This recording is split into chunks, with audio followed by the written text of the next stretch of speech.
Hi guys, I am Rafael Taronda from Leyte Normal University under Bachelor of Physical Education or BPED, Section EP26, and I am here to give you an idea about Q&A session. Okay, let's start.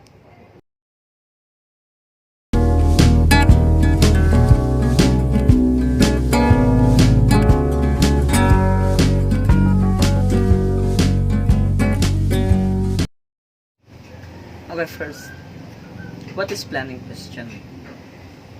Planning question is a question session in classroom. Also, you need or require an advanced preparation because some instructors now are not organized their questioning. They are give a question, so on and so forth.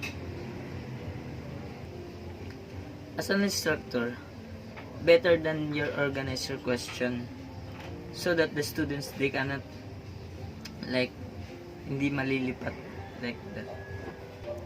Okay, let's move to the levels and types of questions. For the levels and types of question, you should be used to achieve well-defined goals.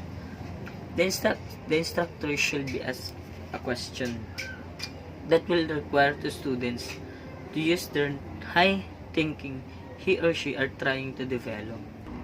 As an instructor, let your students to give you an idea, let your students to give or to share their idea about your content so that they can develop the high thinking skills, because Bloom's taxonomy is a hierarchical system for order thinking skills from lower to higher, where the students are requires mastery of the skills below. First, higher level.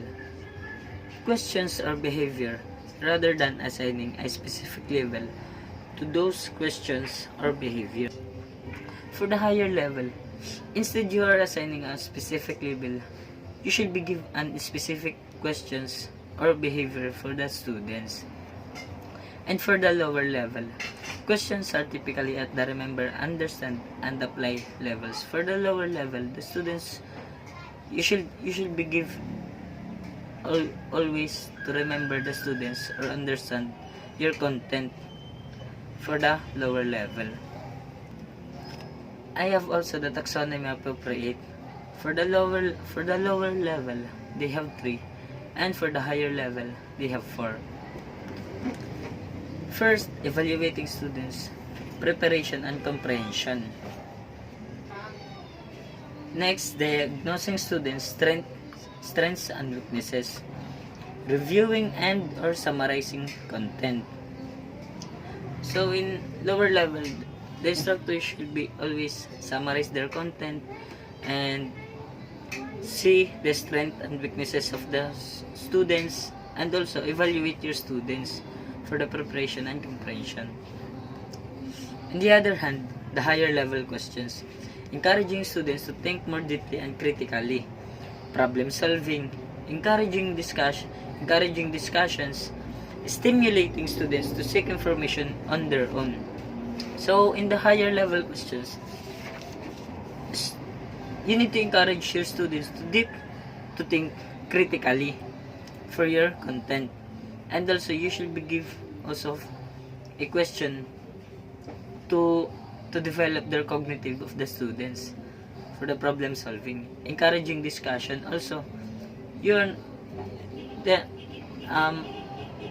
as of yes, encouraging discussion. Instructor should be an instructor di lang puro salita o salita. You should be let your students to share their ideas, or to give her or she an ideas, and stimulate to seek information on their own. Let your students also to share their own ideas, to stimulate the students to seek an information. Okay, and let's move on the steps for planning question. I have 7 steps for planning question. A. Decide on your goal or purposes for asking questions. Select the content for questioning. Ask questions that require an extended response or at least a content answer. D. You are quite skilled at classroom. You should write your main questions in advance. E. Praise your questions so that the task is clear to students. And 6. Your questions should not contain the answer. And G.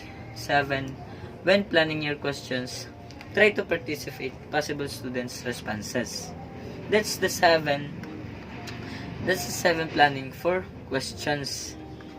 Also, they have strategies to use when students respond, which is the reinforcement and proving, or proving. Reinforcement.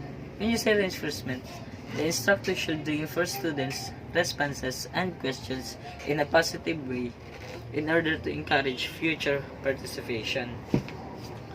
I have also 2 types of reinforcement: the correctness of the answer and the number of times a student responded.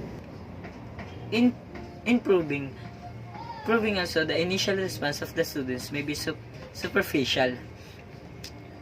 Analyze a student's statement. Also, help students deduce relationship. Have students clarify or elaborate on their own comments by asking for more information. And I have also adjust or refocus. When a student provides a response that appears to questions from students, that is the Q&A session inside the classroom. And that's all for the Q&A session. Thank you for listening.